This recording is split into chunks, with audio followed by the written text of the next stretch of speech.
Europe 1, le grand direct de l'actu. Jean-Marc Morandini.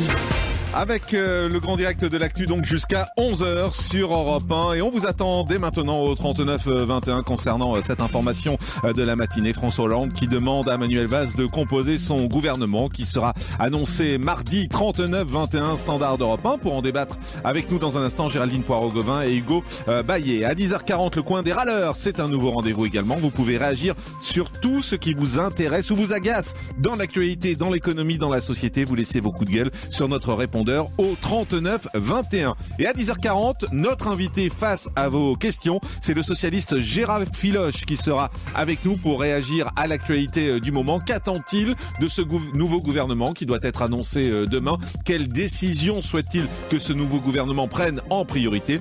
Gérard Filoche sera avec nous et c'est vous qui allez l'interroger directement, là encore, 39-21, standard d'Europe 1. Europe 1, Jean-Marc Morandini. le grand direct de l'actu. L'actualité donc qui nous a rattrapé ce matin avec cette annonce de Manuel Valls, annonce de la démission de son gouvernement, puis François Hollande qui lui demande de composer un nouveau gouvernement qui devrait être annoncé demain dans la journée. On en parle avec Géraldine Poirot-Gauvin, conseillère régionale d'Île-de-France, groupe Mouvement Populaire à droite. Bonjour. Bonjour. Merci d'être en direct avec nous sur Europe 1. Hugo Baillet, bonjour. Bonjour. Militant socialiste, consultant en communication. Hugo, est-ce que vous avez le sentiment que Manuel Valls a eu raison de donner la démission de son gouvernement? Je pense que quand on est une équipe gouvernementale qui se dit une équipe de combat, effectivement, c'est compliqué d'avoir des voix en interne qui sont dissonantes. Je pense que c'est compliqué pour la lisibilité de l'action du gouvernement. On aurait pu juste se débarrasser d'Arnaud Montebourg. Il n'était pas obligé de faire démissionner tout le gouvernement. Après, peut-être qu'avec le président de la République, ils ont une idée plus précise d'un nouveau découpage des portefeuilles ministériels qui nécessite un jeu de chaises musicales plus important. Moi, je préfère attendre demain et de voir quelle sera la conséquence réelle de ce remaniement plutôt que de spéculer sur d'éventuels... On va voir ce qu'en pensent nos auditeurs dans un instant au 39-21. Vous continuez à réagir sur cette annonce. Géraldine Poirot-Gauvin, c'est un signe positif ou négatif qui est envoyé selon vous? Pour l'instant, c'est surtout l'attente, la stupéfaction, parce que ça veut dire qu'il n'y a pas de cap. Au contraire, tout le monde dit oui, c'est une décision, enfin les quelques réactions que j'ai entendues jusqu'à présent, courageuse, de donner la démission de ce gouvernement. Moi, je dis qu'on n'est pas dans une politique du casting. On en a assez de savoir qui se chamaille dans le gouvernement, qui a raison, qui l'emporte auprès du Premier ministre ou du Président de la République. Les gens veulent du bon sens. Les gens ont envie d'avoir des politiques qui sont au travail. Et là, ça donne absolument pas une bonne image. Parce qu'on a le sentiment que le gouvernement ne sait pas où il va. On est à mi-mandat et aujourd'hui, je pense que ce qui serait un sursaut, c'est de proposer un gouvernement d'unité nationale. Parce que les Français ont besoin de politiques qui s'entendent, qui arrêtent de se chamailler et qui aient un seul cap, le devenir des Français. Et les Français souffrent, on le sait. Moi, j'avais envie de venir ce matin en parlant d'optimisme et de dire que il faut être courageux parce qu'on a des atouts incroyables dans ce pays. Et les politiques donnent une très mauvaise image, à droite comme à gauche. Je suis à l'aise pour vous le dire, même à droite. Je considère qu'aujourd'hui, il faut qu'il y ait un sursaut, que les politiques réfléchissent à un cap et que droite et gauche finissent par décider ce qu'il y a de bon pour notre pays, aussi bien à l'échelle nationale que l'échelle de l'Europe. Mais est-ce que cette démission du gouvernement, c'est un constat d'échec pour vous? Oui, c'est un échec. Ça, c'est certain, parce que on peut pas avoir un ministre de l'économie qui conteste les choix du président de la République qu'il a annoncé une semaine ou 2 semaines avant en disant je vais pas changer de cap. C'est vraiment un constat d'échec. Mais il est temps de se reprendre. Et je vous dire, la femme de droite que je suis n'a pas du tout envie que ça se passe mal pour le président de la République et le gouvernement. Moi, j'ai envie que Manuel Valls ait vraiment du courage. Je lui lance un message. Ayez du courage. Prenez les bonnes décisions. Faites vraiment un choix, mais avec une ligne politique beaucoup plus claire et en élargissant, en faisant peut-être une ouverture à la droite et au centre. Hugo Baillet, constat d'échec? Oui, c'est un échec dans le sens où cette équipe de combat qui a été nommée par le président de la République au lendemain des municipales, qui était le signe de... On a entendu le message des Français sur l'incompréhension de l'objectif, de la vision que pouvait porter l'équipe gouvernementale et présidentielle à ce moment-là. Mais vous, militant socialiste, Hugo, vous nous dites c'est un constat d'échec du gouvernement socialiste? Oui. Oui. Il faut le dire, mais quand on écoute ce que pouvait dire hier Arnaud Montebourg à sa fête de la Rose de Frangy, aux côtés de Benoît Hamon, il ne dit pas différemment de ce que peut dire Monsieur Krugman, prix Nobel d'économie, de ce que peut nous dire aujourd'hui le Fonds monétaire international sur les politiques d'austérité simultanées dans l'ensemble des pays en Europe ont conduit à une récession globale de la zone euro. Alors, on va revenir sur cette émission tout de suite. On va au Standard d'Europe 1, bien évidemment, beaucoup de réactions à cette information qui est tombée il y a un peu moins d'une heure. Patrick, bonjour. Oui, bonjour à toute l'équipe d'Europe 1. Bienvenue sur Europe 1. Vous en pensez quoi, vous, de cette démission ? Écoutez, pour moi, c'est peut-être un mal nécessaire. Dans ce sens que si enfin on a une équipe qui de nouveau écoute les Français et comprenne quelque chose à l'économie de notre pays et de la zone Europe, parce qu'on est quand même passé à côté de tous les enjeux géostratégiques mondiaux depuis une vingtaine d'années dans ce pays, et encore une fois au niveau de l'Europe, et ce que les Français attendent, moi je habite en zone rurale, on a envie de travailler, on a envie de réussir, on a envie d'entendre que notre balance commerciale retrouve un solde excédentaire, on a envie d'entendre que tout va bien. On a des atouts, je rejoins la position de votre invité, mais on s'aborde tout systématiquement. On a une classe politique complètement déconnectée de la réalité. Un exemple, quand on entend dire que sur un plan d'économie de 50 milliards, on va encore fermer 110 hôpitaux de proximité en zone rurale. Moi, ça me révolte quand j'entends ça. Et quand j'entends en 2011 Nicolas Sarkozy qui dit aux Français, attendez, sur 58 réacteurs nucléaires, on en a la moitié d'arrêtés parce que le budget d'entretien, à savoir de mémoire à peu près 17 milliards d'euros, est passé dans la poche des actionnaires d'EDF. Non, il faut dire stop, quoi. Qu'on arrête de gaspiller l'argent, qu'on retrouve des fondamentaux, c'est tout. La logique et le bon sens, ça coûte pas cher et c'est ce qui marche le mieux. Et cette émission, Patrick, c'est une surprise pour vous? C'est un choc? Non, pour moi, il y a quand même un peu de bon sens là-dedans, à savoir si, enfin, oui, on a des gens qui sont capables maintenant d'avoir une perception de la réalité du contexte économique et social. Ça peut être un bien.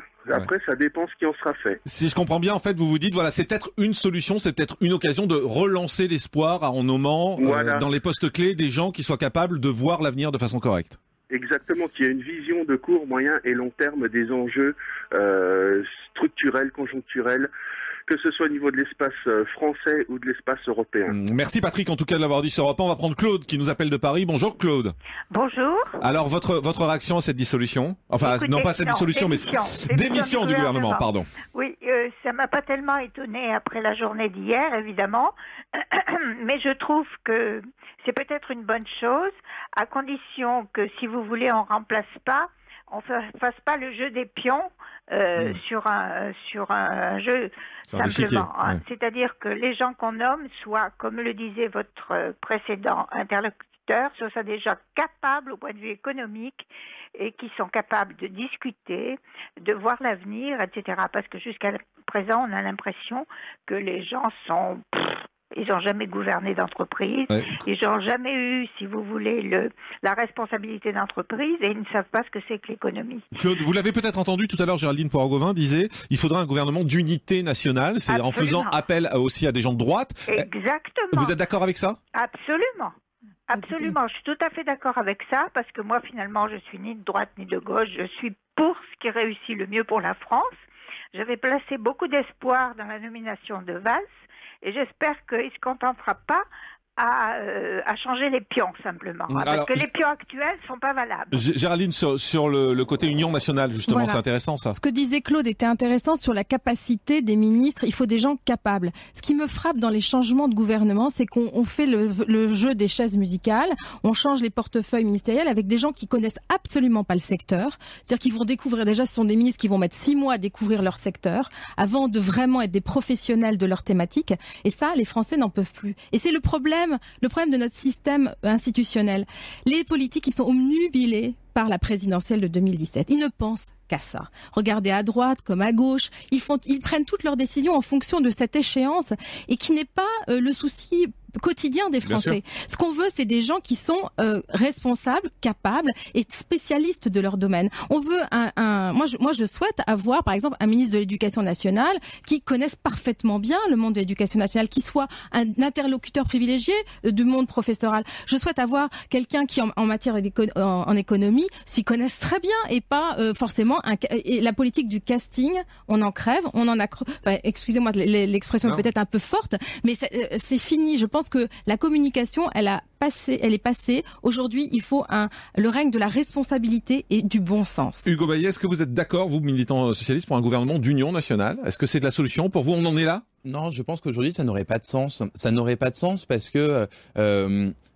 moi, je reviens à l'élection de François Hollande en 2012. Il est élu. Certes, il y avait beaucoup de contestations de la politique de Nicolas Sarkozy, mais il y avait aussi un projet. Il y avait 60 engagements. Beaucoup ont été tenus. On ne le sait pas forcément. Mais regardez sur la loi Duflot, il est en train de revenir sur l'engagement de l'encadrement des loyers qui a été adopté c'était donc cette loi Duflot. Et aujourd'hui, le gouvernement envisage de revenir sur cet engagement numéro 22 de monsieur François Hollande. Donc ça veut dire que il n'y a pas de cohérence. C'est à ce moment-là justement que c'est une erreur parce que il faut avoir de la cohérence et de la cohérence sur le long terme quand on est en responsabilité, que ce soit de tous les partis ou à tous les niveaux. Mais on assiste à quoi aujourd'hui? On assiste à un bout à la fin du système de la Ve République. Regardez l'ensemble des partis de l'échiquier. Vous êtes d'accord avec Jean-Luc Mélenchon donc? Alors, je suis d'accord.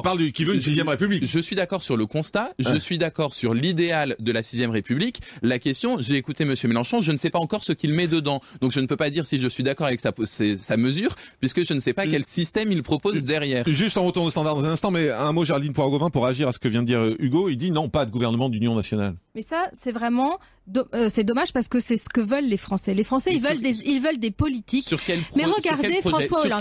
Sur quelle ligne on pourrait associer Monsieur Wauquiez et Monsieur Hamon. Mais non, mais regardez, vous parlez encore des gens.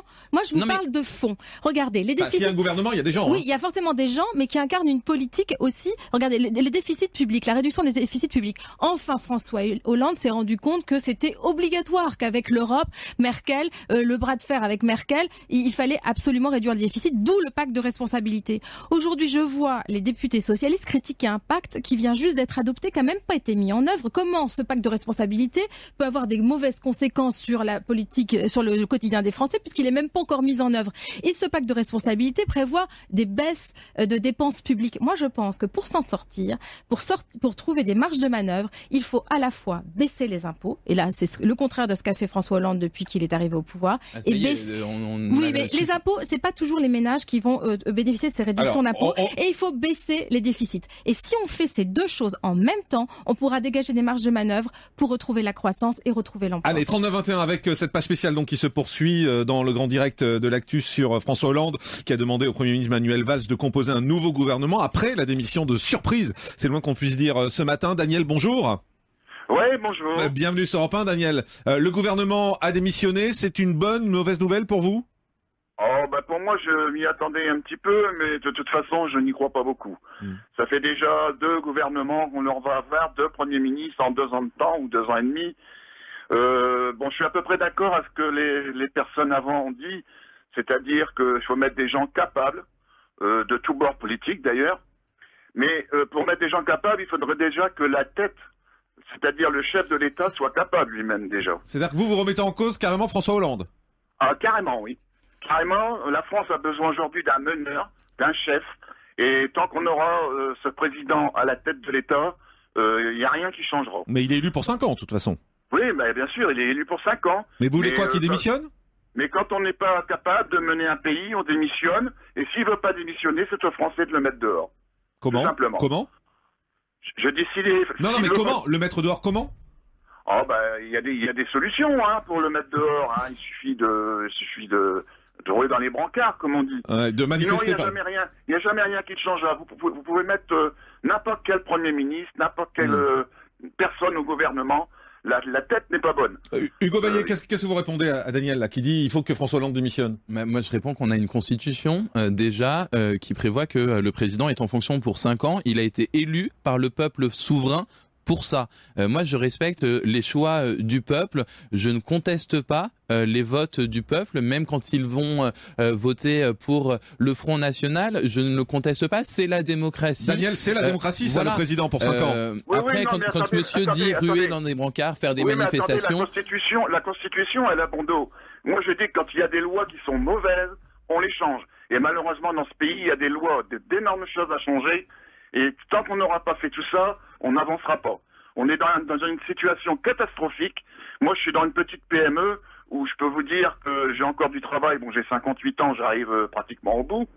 Mais j'ai encore du travail et je me demande comment ça va se passer tout ça. Et je ne suis pas le seul. Hein. Merci Daniel. Géraldine Parent-Gauvin. Oui, vous avez raison sur une chose, c'est qu'il y a finalement, il n'y a pas d'homme providentiel. Je pense que l'ère de l'homme providentiel qu'on attend, qui va sauver la situation, je pense qu'il faut arrêter d'y croire. Les Français n'y croient plus en tout cas. Mais en revanche, ce qu'il faut, c'est une équipe. Voilà, mais est-ce que vous êtes d'accord avec Daniel qui disait le problème c'est la tête? Voilà, et qui avec à la tête quelqu'un qui ait des capacités de leader. Est-ce qu'il faut que François Hollande démissionne? Oh non, moi j'en suis pas arrivé là. Moi, non. Moi je respecte les institutions de mon pays. Moi ce que je souhaite en revanche, c'est que le gouvernement qui va être constitué aujourd'hui soit un gouvernement qui voit le long terme, qui se projette voilà dans l'intérêt des Français et pas dans l'intérêt de la présidentielle, parce que chacun joue son petit jeu personnel. Moi je veux des gens au travail et quitte à faire appel donc à d'autres partis politiques. Mais 39-21, on retourne au standard. Philippe, bonjour. Oui, bonjour à tous. Vous nous appelez de Lille et vous dites ça va être difficile pour Manuel Valls de refaire un gouvernement. Ah oui, tout à fait, parce que je me dis avec 15% des Français qui sont seulement satisfaits à la fois du gouvernement et du président, je me demande si ça va pas devenir un gouvernement Canada Dry, c'est-à-dire sans personnalité réelle. Et la deuxième question que je me posais aussi, c'est à qui va profiter véritablement cette démission de gouvernement? C'est-à-dire, est-ce que c'est plus à François Hollande ou à Manuel Valls? Dans le sens où la dernière nomination de Manuel Valls, donc comme Premier ministre, ça me faisait penser au Mitterrand de 88 quand il avait nommé Rocard et qu'il voulait un petit peu Hollande, donc de son côté.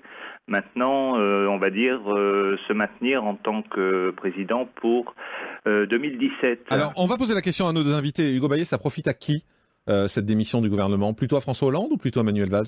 Alors, moi, je ne fais pas de la politique en regardant les sondages et les enquêtes d'opinion publiques. Enfin, quand même, quand on voit qu'il y a 15% des Français qui sont satisfaits de ce qui se passe, on est obligé de le regarder. Bien sûr, il faut être attentif. Il faut aussi aller sur le terrain pour constater dans les différents secteurs. Et je connais des ministres qui le font. Ça gueule sur le terrain. Bien sûr, il y a de la contestation, mais il y a aussi beaucoup de choses de fait qui ne se savent pas. Quand Géraldine parlait des atouts de la France. La recherche, on est le 6e pays en recherche au monde, en recherche publique. On a encore une médaille Fields, donc l'équivalent du prix Nobel de mathématiques. On a plein de talents. Qui s'en vont parce qu'ils sont tellement maltraités en France qu'ils s'en vont. Voilà. On en a beaucoup qui viennent en France en plus parce qu'on a un secteur d'enseignement, d'éducation qui est très fort, qui est reconnu dans le monde. Ok, mais le problème c'est le chômage, le problème c'est les fins de mois difficiles pour les Français. C'est bien beau d'être dans la théorie comme ça, mais il y a le concret, c'est ce que vivent les gens. Le chômage, quand le gouvernement fait des baisses de cotisations patronales aux entreprises et que dans le même temps les patrons du CAC 40 se versent 40 milliards de dividendes en plus, allons dire aux Français que les réductions allons dire aux Français que les réductions du budget de l'État vont financer les dividendes du CAC 40. Ça on peut pas l'entendre. Géraldine Parent-Gauvin. On peut pas l'entendre parce que regardez, en 2012, il y a eu 550 000 entreprises créées en France. 2 ans après, les chefs d'entreprise, qu'est-ce qu'ils pensent? Ils veulent redevenir salariés parce que la première chose qu'on leur demande dans ce pays, quand on crée son entreprise, on va rincer l'URSSAF, on va rincer le RSI. Les chefs d'entreprise, ils veulent pas créer d'emplois parce que ils ont même pas gagné 1 euro, qu'ils sont déjà en train de payer des impôts. Et donc les charges qui pèsent sur l'entreprise, c'est ce qui va pas et ce qui ne fonctionne pas dans ce pays. Il faut libérer le travail. Et libérer le travail, il faut avoir le courage de faire un toilettage déjà du code du travail.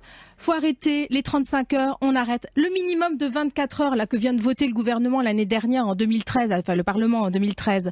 24 heures minimum, un contrat doit pas faire moins de 24 heures. Comment ils font les boulangers qui ont ponctuellement des petits besoins, etc. Ça freine les emplois, mais des petits. Vous êtes tout le temps en train de regarder les gros. Et ça, c'est le quotidien des gens. Voilà. C'est celui qui nous intéresse au 39-21. On va faire une pause rapide. On se retrouve dans un instant pour ce grand direct de l'actu. On continue cette page spéciale jusqu'à 11h consacrée à la démission donc du gouvernement de Manuel Valls. Manuel Valls qui est chargé de composer un nouveau gouvernement qui sera annoncé demain. A priori, quels sont les enjeux, quelles sont les conséquences? Vous êtes nombreux à nous appeler. On vous redonne la parole juste après la pause. Restez avec nous. C'est Europe 1, il est 10h23. Le grand direct de l'actu, Jean-Marc Morandini. Oui, avec nos invités, donc Géraldine Poirot-Gauvin, conseillère régionale Île-de-France, et UMP, Hugo Bayet, militant socialiste, consultant en communication, pour cette page spéciale du grand direct de l'actu consacrée à la démission du premier gouvernement de Manuel Valls, qui va donc en composer un second, qui sera annoncé demain. Information qu'on a appris ce matin. Europe 1, bien évidemment, vous tient au courant et surtout vous donne la parole. On va prendre tout de suite Liliane. Bonjour Liliane. Oui, bonjour. Bienvenue sur Europe 1. Oui. Comment vous réagissez, vous, à cette information? Déjà, moi, j'ai été très étonnée en regardant tout à fait par hasard BFM TV hier, avec Monsieur Montebourg en direct. Ouais. Et quand j'ai entendu tout ce qu'il a dit, j'ai dit, c'est ce qu'il faut faire, on le sait depuis le début, nous. Pourquoi lui mettre 2 ans pour le savoir? Depuis le début, c'est ce qu'il faut faire. Donc vous avez le sentiment qu'Arnaud Montebourg aurait dû avoir plus de place plutôt que d'être a priori éjecté du gouvernement. Oui, on l'a mis un petit peu sur une voie de garage, je trouve, qui correspond pas à sa personnalité. Il a les idées qu'il faut pour que ça change et pour que ça évolue. Parce que c'est vrai que ça ne bouge pas assez. Je sais qu'il y a plein de choses qui sont faites, qui ne sont pas dites comme ça, qui sont bien, mais ça ne va pas assez vite, ça bouge pas. Ce qu'il faut faire, c'est tout ce qu'il a dit, chaque mot pour mot qu'il a dit hier, je suis tout à fait d'accord. Je suis retraitée et je peux vous dire que j'en vois du monde autour de moi, socialiste ou pas, tout le monde dit que ça ne va pas du tout. Monsieur Hollande, il se promène à l'extérieur, c'est bien, mais il faut s'occuper de nous. Et depuis 2 ans, ça ne bouge pas. Et Monsieur Valls, que je pense un peu plus... Je ne sais pas si c'est qu'il a sous la coupe de Monsieur Hollande, mais j'ai l'impression que c'est pas le même que celui qu'on voyait au début. Il a vraiment l'air d'appliquer à la lettre ce que dit Monsieur Hollande, et moi non. Il faut quelqu'un qui bouge. Donc moi, je demande Monsieur Montebourg comme Premier ministre. Ah bah ça, c'est trop tard. Il applique exactement tout ce qu'il dit, et vous verrez que ça bougera. C'est trop tard, puisque François Hollande a redemandé à Manuel Valls de faire le gouvernement, donc voilà, ce sera Manuel Valls. Ah ben non, faut mettre Monsieur Montebourg. D'accord, on a bien compris, Liliane. Merci de l'avoir dit sur Europe 1. Bonjour Vincent. Oui, bonjour Jean-Marc. Vous êtes un peu surpris, vous, par cette démission du gouvernement. Vous dites que ça aurait peut-être été plus simple de renvoyer Arnaud Montebourg simplement, non?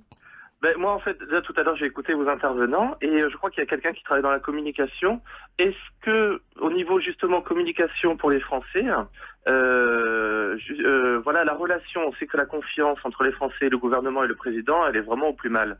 Est-ce que cette annonce un peu choc et un peu brutale va plutôt atténuer encore, enfin plutôt descendre la confiance que l'on a envers le gouvernement, ou au contraire au niveau communication, est-ce que ça risque de peut-être refaire, de créer cette confiance qu'on a, que ce soit dans les sondages et les opinions, et voilà, ou est-ce que ça aurait été pas plus simple de demander à Monsieur Montebourg et Monsieur Hamon, parce que je pense que c'est plutôt pour éliminer les frondeurs, mais est-ce que c'est pas plus simple de demander leur démission que de dissoudre le gouvernement et de recommencer à zéro et voilà. Et c'est Hugo Bayet, qui est militant socialiste et consultant en communication, qui vous répond. Mais j'ai envie de vous répondre. C'est un peu qui tout double. Tout dépend de la manière dont le nouveau gouvernement 1 sera constitué. Avec qui est-ce que le Parti radical de gauche reste au gouvernement? Est-ce que les écolos reviennent au gouvernement? Est-ce que pourquoi pas des gens du MoDem? On ne sait pas ce que Monsieur Hollande et Monsieur Valls ont en tête aujourd'hui. La question, c'est quel discours le président de la République ou le Premier ministre, mais là je pense que c'est du niveau du président de la République, va porter pour la France. C'est-à-dire, est-ce qu'il fait une conférence de presse avec un message politique? Est-ce qu'il fait un discours visionnaire en disant « ma direction, c'est celle-là » puisque je pense qu'aujourd'hui, il a une vision, il a un cap, il sait où lui veut aller, mais je pense que aujourd'hui on ne comprend pas forcément comment il veut aller et où il veut aller. Il sait où il veut aller? Mais en tout cas, je l'espère, mais je le crois. Non, si je le crois, pour l'avoir côtoyé pendant la campagne présidentielle, c'est quelqu'un qui a des idées, qui sait très rapidement choisir quand on lui donne des avis contraires. Il tranche pas surtout. Hein, c'est ça son problème. Géraldine Poirot-Gauvin lève les yeux au ciel quand vous dites qu'il sait choisir. Non, mais il ne tranche pas. Le problème de François Hollande, c'est qu'il a dit il y a 15 jours qu'il avait un cap, qu'il maintenait sa politique, et qu'aujourd'hui, il a dans son gouvernement des gens qui sont même pas convaincus. Mais il arrive même pas à convaincre ses ministres de choix. Agit, là. Donc Là, Donc on a il une réaction. réagit, et là, il réagit maintenant sur l'aspect réduction des déficits. Vous voyez, je suis droite, il a raison de tenir bon. Il faut pas lâcher là-dessus. Et moi, je suis pas d'accord avec les positions de Monsieur Montebourg. Si on ne réduit pas la dépense publique, il y a une mesure forte qui pourrait être prise pour montrer que, voilà, on est responsable dans ce pays. Vous voyez, on est en train d'embaucher 60 000 fonctionnaires. Ça faisait partie, dans l'éducation nationale, ça faisait partie d'une décision de François Hollande et un engagement de François Hollande.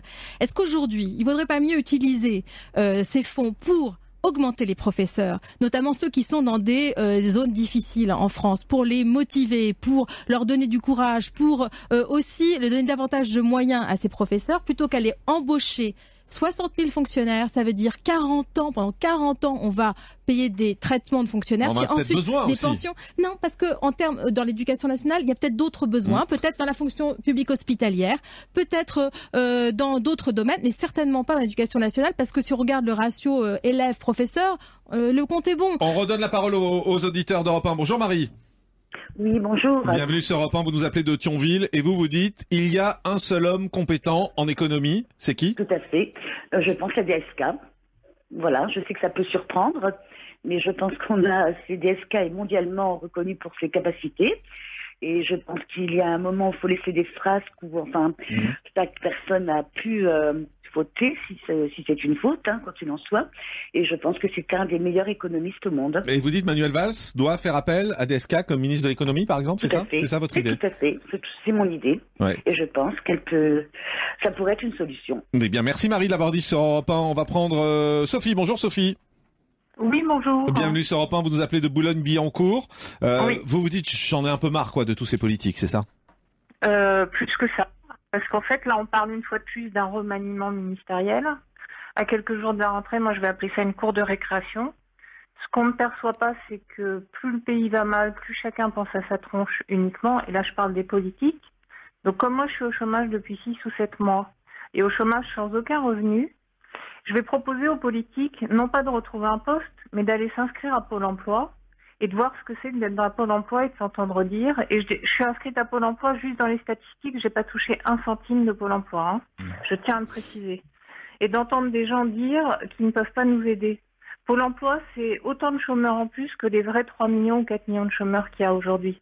Moi, ce que je voudrais dire, c'est qu'on a oublié que M. Hollande, quand il était à la tête du PS, il a laissé le PS dans un état calamiteux. Je suis ni de gauche ni de droite. Il fait pareil avec la France aujourd'hui. Il a eu son joujou, il est à la tête de l'État. Le reste, il s'en tape le coquillard. Mais il s'en tape, il nous oublie. Donc là, ce qu'on ne sait pas, c'est qu'il y a un remaniement. Donc on parle des ministres. Mais dans les ministères, tous les gens sont en train de faire leur carton. Et tous ces gens-là, parce qu'ils sont dans un réseau politique et de la fonction publique, doivent être recasés en priorité avant les chômeurs comme moi. Moi, j'ai fait face à 3 candidatures depuis 6 mois. J'ai été face à des gens qui étaient dans les ministères précédents et j'ai dû m'incliner parce qu'ils étaient recommandés. Donc maintenant, ça suffit. Soit on a des politiques qui pensent à la France, soit ils vont à Pôle emploi voir ce que c'est que la vraie vie. Mais on n'a plus le temps de penser à ça. Monsieur Hollande, je crois qu'il a 4 ou 5 enfants, d'accord? Il pense à son avenir, ouais, il a raison, il s'en fout, ses enfants seront toujours pistonnés. Donc l'avenir de la France, c'est maintenant. On n'a plus le temps de faire des remaniements et d'être dans une cour de récréation. Mais Sophie, Monsieur Montebourg, oui. Non, je voulais dire concrètement, qu'est-ce que vous attendez aujourd'hui de ce nouveau gouvernement? Ils viennent des adultes, ils viennent des gens responsables. Avec une décision concrète? Vous aimeriez des décisions concrètes sur quoi, par exemple? Quand on est dans une entreprise et qu'on a des bilans à faire et qu'on a des stratégies à mettre en place, qu'on fasse PRL pour le pays et dans un gouvernement. Aujourd'hui, il n'y a plus de gouvernants, il n'y a plus de gouvernement, c'est chacun sa tronche. Ils ont une voiture de fonction. Moi, je vais vous dire, j'ai parlé tout à fait par hasard à M. Cahuzac, d'accord? Oui. Dans la rue. Il m'a dit, mais allez créer votre boîte à Singapour. C'est facile à dire. Ils sont hors du temps, hors de la réalité, ces gens-là. Ils pensent pas à l'avenir du pays. Il y a des enfants qui naissent tous les jours. Mais qu'est-ce qu'ils vont faire? Et la dame qui dit, Monsieur Montebourg, mais attendez, un foyer normal, avec l'endettement équivalent à celui de la France, il aurait déjà les huissiers, il aurait été expulsé de son habitation. On fait quoi, là? On fait quoi? On pense à qui? ils pensent à leurs élections, mais qu'est-ce qui se passe d'ici 2017? Il y aura peut-être une bombe atomique sur la France. Arrêtons de commémorer. Les politiques, en ce moment, ils existent parce qu'on commémore. Oui, le passé, c'est important. Oui, j'ai perdu de la famille pendant la guerre. Mais pensons au présent et à l'avenir. On est où, là? Merci Sophie, on a bien compris votre appel et votre coup de gueule concernant la réalité, la vraie vie et ce que vivent les Français au quotidien, dont les gouvernements et les politiques d'ailleurs, globalement, que ce soit à droite ou à gauche, sont généralement coupés. Merci Sophie. Jérôme, bonjour. Oui, bonjour Jean-Marc, bonjour à vos invités. Vous êtes assez pessimiste, vous vous dites le changement de casting, ça va rien apporter. Ça va rien apporter. Déjà, en effet, c'est changement de casting, mais la politique est très clairement définie. Donc, le gouvernement qui va être sélectionné doit être en accord avec la politique de Valls et de Hollande. Donc, logiquement, ça ne devrait rien changer. Par contre, ce que je note dans cet événement, c'est le merveilleux tremplin que Valls et Hollande proposent à Montebourg en lui redonnant sa liberté de parole. Et ma foi, tout le temps qu'il va avoir pour se positionner, pour se mettre dans une opposition et pourquoi pas présenter sa candidature en 2017. Si je vous entends bien, Jérôme, c'est une erreur stratégique de la part de François Hollande et Manuel Valls, cette démission du gouvernement. Oh, je sais pas si c'est une erreur stratégique.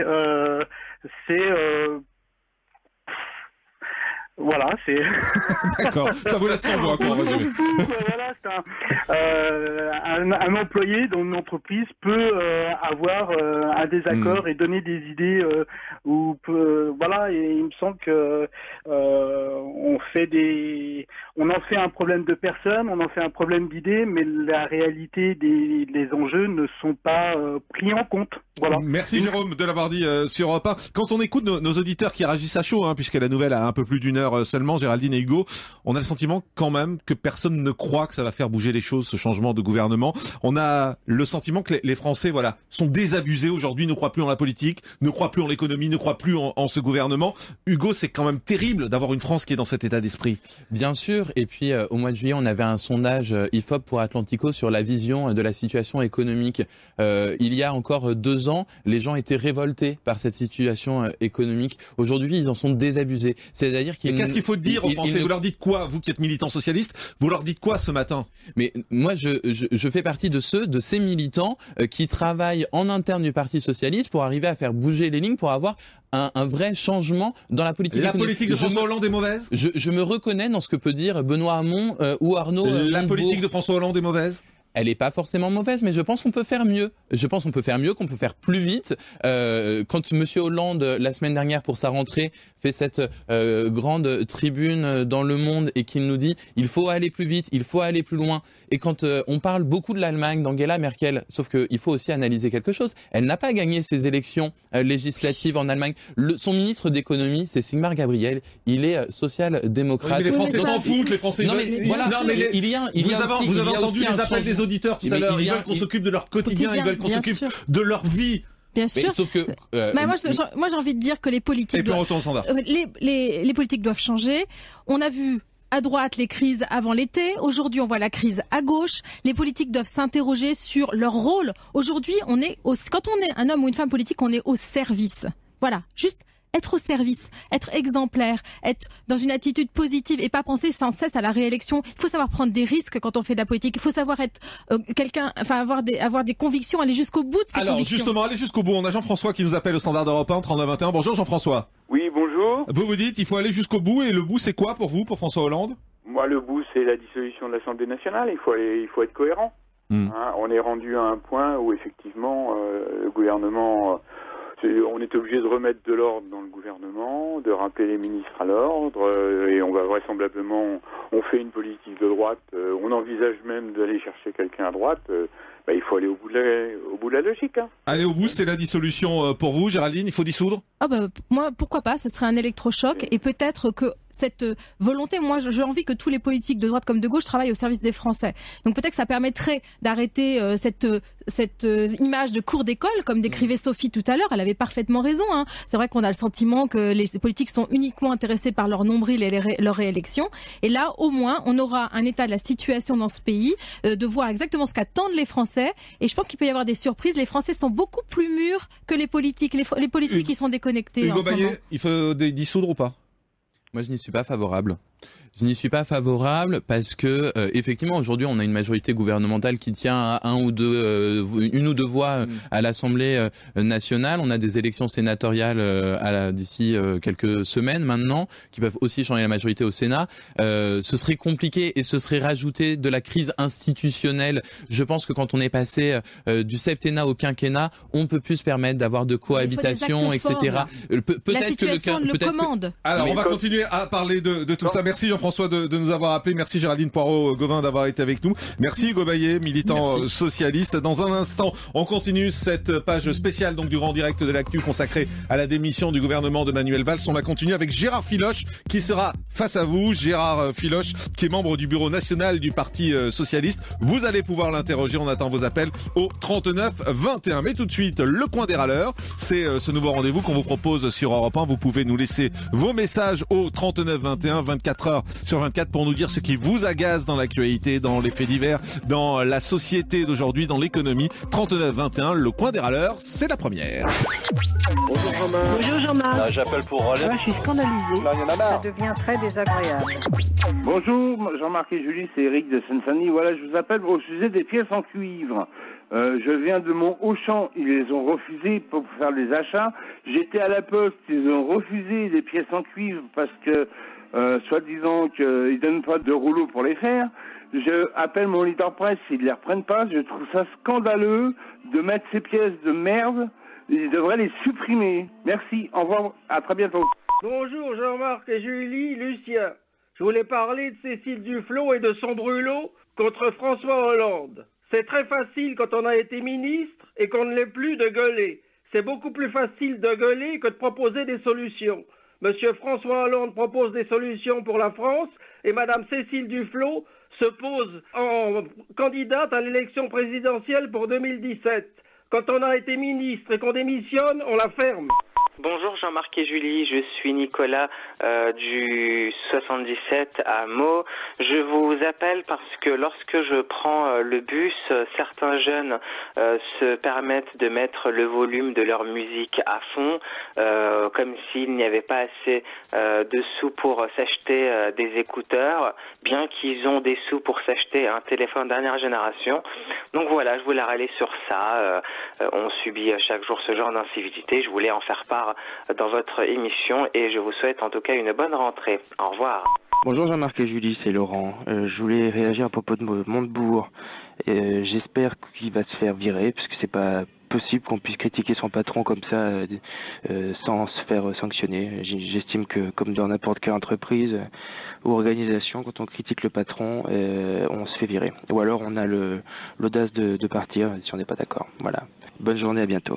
Voilà, vous l'avez vécu en direct sur Europe 1. C'est tout le gouvernement qui a démissionné ce matin. C'était un peu avant 9h40, d'où cette édition spéciale du Grand Direct de l'actu jusqu'à 11h. On continue avec vos réactions. Vous nous appelez au 39 21. C'est Gérard Filoche qui, dans un instant, sera en direct avec vous. Et puis, n'oubliez pas ce coin des râleurs que vous découvrez. Donc, c'est 24 heures sur 24, ce répondeur sur lequel vous pouvez nous laisser vos messages. 39 21. On fait une petite pause et on retrouve donc Gérard Filoche, membre du bureau national du Parti socialiste, qui nous rejoint dans un instant pour commenter cette démission du premier gouvernement de Manuel Valls. Vous êtes sur Europe 1, il est 10h43, à tout de suite. Europe 1. Le Grand Direct de l'actu avec Jean-Marc Morandini. Le Grand Direct de l'actu donc qui se poursuit jusqu'à 11h. Vous êtes très nombreux à nous appeler au standard d'Europe 1 39 21 pour réagir à cette démission ce matin du gouvernement de Manuel Valls. C'est donc la fronde du ministre de l'économie Arnaud Montebourg qui a provoqué la chute du gouvernement de Manuel Valls. Manuel Valls qui a été chargé par François Hollande de composer une nouvelle équipe dès demain. Le week-end a été pour le moins agité. Et puis on entend vos réactions depuis tout à l'heure sur Europe 1. Vous êtes globalement assez pessimiste sur ce qui va se passer et ce qui va arriver. On va prendre Julien. Bonjour Julien. Oui, bonjour. Bienvenue sur Europe 1. Julien, vous pensez quoi, vous, de cette démission? Est-ce que ça vous donne un peu d'espoir pour une nouvelle équipe gouvernementale qui sera peut-être plus efficace? Non, absolument pas, étant donné que si on reprend l'historique du quinquennat de François Hollande, ça fait 2 ans donc qu'il est élu. En 2 ans, on va être au 3e gouvernement. Ça commence à faire beaucoup. Rien n'évolue. Donc il faudrait peut-être que M. Hollande se remette en question. C'est-à-dire, est-ce que vous êtes comme ceux qui disent il faut qu'il démissionne? Pourquoi pas? Pourquoi pas? Même s'il a été élu pour 5 ans sur un programme, élu démocratiquement. Oui, non, mais tout à fait. Après, il a été élu aussi par une grosse partie de gens qui ne souhaitaient pas voir Nicolas Sarkozy au pouvoir. Donc ils n'ont pas voté forcément pour François Hollande, mais contre Nicolas Sarkozy. Donc vous dites c'est plutôt par dépit qu'il a été élu. En partie. En partie, je pense. Après, également, je trouve dommage de faire démissionner un gouvernement juste parce qu'une personne a fait une critique. Si on doit éliminer toutes les personnes qui font une critique, après ça s'appelle de la dictature. Merci Julien, en tout cas de l'avoir dit sur Europe 1. En direct avec nous sur Europe 1, Gérard Filoche, membre du bureau national du Parti socialiste. Gérard Filoche, bonjour. Bonjour. Merci d'être en direct avec nous sur Europe 1. Première réaction à cette démission, tout d'abord, est-ce que c'est un bon choix de la part de Manuel Valls? Écoutez, le gouvernement Manuel Valls échoue, pas pour des questions de personnes, pas à cause de Montebourg ou de Hamon. Il échoue parce que sa politique d'austérité est en minorité. 40% du BN du Parti socialiste sont contre, 100 députés l'ont rejeté dès avril et maintenant c'était les ministres. C'est pas une question de personne, c'est une question politique. Michel Sapin avait constaté qu'il y avait une panne. Valls est en panne, il est donc obligé de démissionner. Si elle a le choix de le reconduire, ce serait, une fuite en avant suicidaire. Mais le choix est fait, hein. Le choix est fait, puisque François Hollande a demandé à Manuel Valls de faire un nouveau gouvernement. J'attends donc de voir la composition du gouvernement, parce qu'il pourrait être encore plus minoritaire que le précédent. Le précédent reposait sur une tête d'épingle, même pas la moitié d'une motion du Congrès du Parti socialiste, comme on dit. Et il ne rassemblait pas la gauche. Or, il faut rassembler la gauche quand il y a la crise. Comment rassembler le pays si on n'est pas capable de rassembler la gauche? Si on n'est pas capable de faire un gouvernement rouge, rose, vert, avec les écologistes et avec le front de gauche? C'est ça la seule solution. C'est pas d'aller, s'entêter. Il fallait faire appel à qui, Gérard Filoche, selon vous, puisque vous dites que c'est pas Manuel Valls qui peut arranger les choses? Moi, je vous donne des noms sans hésitation. Allez-y. Quelques-uns des députés qui sont aujourd'hui en pointe pour proposer une alternative, que ce soit Jean-Marc Germain, Laurent Baumel, ou que ce soit Christian Paul, que ce soit Pouria Amirchahi, ou que ce soit Marie-Noëlle Lienemann. Montebourg, par exemple? Pardon? Arnaud Montebourg, par exemple? Oui, mais Montebourg... Oui, je n'ai pas d'objection, ce n'est pas un problème de personne. Montebourg ou Hamon, ou ceux qui sont dans la gauche socialiste et qui ont eu raison depuis le début, qui depuis 24 mois disent qu'il ne faut pas d'austérité, qui depuis 24 mois disent qu'il ne fallait pas faire l'ANI, la loi contre les retraites, qu'il ne fallait pas donner 41 milliards au MEDEF et qu'il ne faut pas prendre 50 milliards sur nos besoins sociaux. C'est parmi cette équipe-là qu'il faut constituer un gouvernement. Gérard Filoche, on entend... ce qui se passe dit que nous avions raison. Ce qui se passe dit qu'il y a un blocage. Mais les auditeurs, on les entend depuis tout à l'heure sur Europe 1, depuis 10 heures, ils ont du mal à comprendre pourquoi Manuel Valls propose la démission de son gouvernement, alors que il y a juste Arnaud Montebourg finalement qui était frondeur dans cette affaire. Pourquoi on s'est pas contenté de mettre à l'écart Montebourg plutôt que de faire exploser le gouvernement? D'une part parce que Valls n'aurait pas été Premier ministre si Montebourg et Hamon ne lui avaient pas donné en gros le feu vert auprès de François Hollande, tout le monde le sait.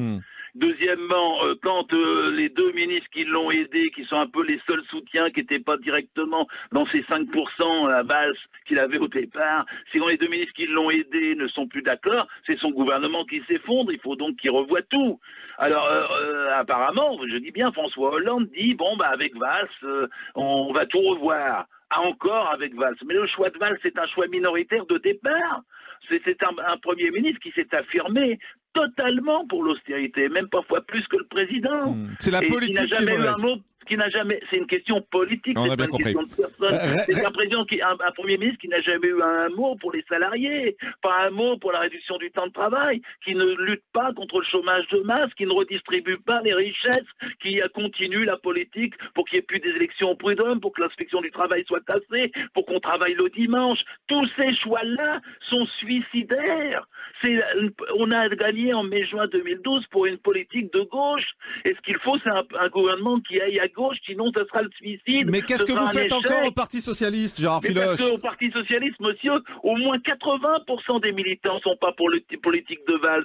Moi, j'exige un congrès du Parti Socialiste. Il devait avoir lieu vite. Il y a encore 1000 raisons pour qu'il ait lieu. Il a été repoussé, mais il y a 1000 raisons pour qu'il ait lieu là, rapidement. Il faut que les socialistes puissent donner leur avis. C'est pas une affaire d'un seul homme. Je suis contre le pouvoir personnel. Je suis pour la démocratie. Je suis pour que le Parlement l'emporte. Il y a une majorité rouge, rose, verte au Parlement. Cette majorité doit s'exprimer. On ne doit pas lui imposer un Valls 1, puis un Valls 2. Manuel Valls ne fait pas une politique socialiste pour vous? Mais écoutez, lui-même le dit. Il voulait rompre avec le mot socialiste. Lui-même dit qu'il veut une autre gauche et que tout ce qui est socialiste, c'est la vieille gauche. Lui-même dit qu'il faut être quasi-libéral, alors qu'au contraire, c'est le moment ou jamais de rompre avec le libéralisme qui emmène l'Europe dans le mur. Il faut rompre avec la politique de Merkel, avec celle de Sarkozy. Et si François Hollande aujourd'hui a un choix à faire, s'il veut sauver la fin de son quinquennat, c'est en faisant un choix à gauche et donc pas en continuant dans l'impasse, la panne, comme dirait Michel Sapin, dans laquelle il est. Alors bougez pas, Gérard Filoche. Si on avait la panne, on aurait Le Pen. Bougez pas. Et donc il faut éviter l'un et l'autre. On va au Standard d'Europe 1, on va prendre Sylvie. Restez avec nous, Gérard Filoche. Bonjour Sylvie. Oui, bonjour. Bienvenue sur Europe 1, vous entendez Gérard Filoche qui dit il faut faire une politique de gauche, il faut mettre la barre à gauche. Qu'est-ce que vous avez envie de lui dire? Écoutez, moi j'en ai absolument ras-le-bol d'entendre parler de gauche, de droite, de centre, ce que vous voulez. J'en ai ras-le-bol. J'en ai ras-le-bol qu'on vote pour un parti. Ce n'est pas pour un parti que l'on vote, c'est pour un homme, une personne, un homme, une femme, qui soit capable, en faisant abstraction justement de ces partis politiques qui se battent, qui se déchirent, qui sont gna, en train de tout le temps se contrer, se chercher des poux dans la tête. C'est ça, aujourd'hui. Je reprends l'expression d'une dame qui a appelé précédemment, nous sommes dans une cour d'école. Mais alors, les Français ont voté pour François Hollande. Allô, mais oui, non, mais attends, non, ils n'ont pas voté pour François Hollande. Non. Alors, ils ont voté pour un parti. Gérard Filoche veut vous parler. Allez-y, Gérard. Mais attendez, je voudrais simplement finir. Je voulais simplement dire qu'il faudrait pouvoir voter pour un homme ou une femme qui soit libre de tous ces partis politiques et qui soit capable réellement de se mettre au niveau des Français, mais de tous les Français, pas uniquement les Français d'en haut, mais aussi les Français du bas, qui sachent également combien coûte une baguette de pain, combien coûte un kilo de tomates, même au marché. Alors, Gérard Filoche vous répond. Sylvie. Écoutez, madame, excusez ma tristesse de vous répondre comme je vais le faire. Je suis totalement contre le pouvoir d'un homme seul. Je suis pour la démocratie. Je suis pour la participation du peuple. Je suis contre même l'élection d'un président au suffrage universel. Je suis pour que ce soit le Parlement et les partis démocratiques dans une république parlementaire qui fonctionne. Tout le mal que nous vivons vient du fait que c'est un seul homme qui décide, qu'il ne peut pas y avoir de président normal, qu'il n'y a pas de démocratie suffisante, que les citoyens s'éloignent donc à cause de ça des partis. C'est parce qu'il y a un seul homme que les partis ne fonctionnent plus.